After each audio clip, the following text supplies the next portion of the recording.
இன்னைக்கு அந்த நடிகைக்காக ஊடகவியலாளர் சவுக்கு சங்கர் பகிரங்கமாக சொன்னார், துபாயில்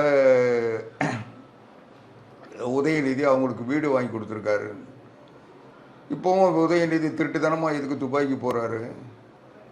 நாட்டில் கேட்குறவங்களுக்கு கரூரில் 41 பேர் செத்து போனாங்க. அந்த படுகொலையை பார்க்குறதுக்கு இவர் எங்கேருந்து வந்தார்? துபாயிலேருந்து தானே வந்தார். துபாயிலேருந்து வந்து பார்த்துட்டு திருப்பி எங்கே போனார்?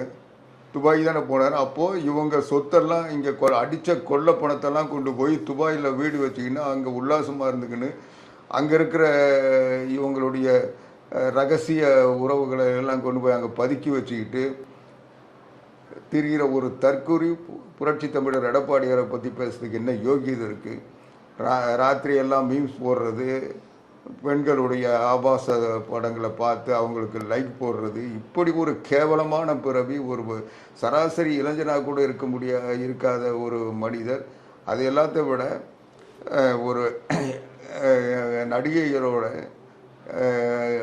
இன்னைக்கு கடந்த காலங்களில் எப்படியோ இருந்து தொலைட்டோம். ஒரு முதலமைச்சர் அது குடும்பத்தில் பையன்றதை விட துணை முதலமைச்சர் பொறுப்பு வந்த பிறகு பொறுப்பாக நடந்துக்க வேண்டாமா?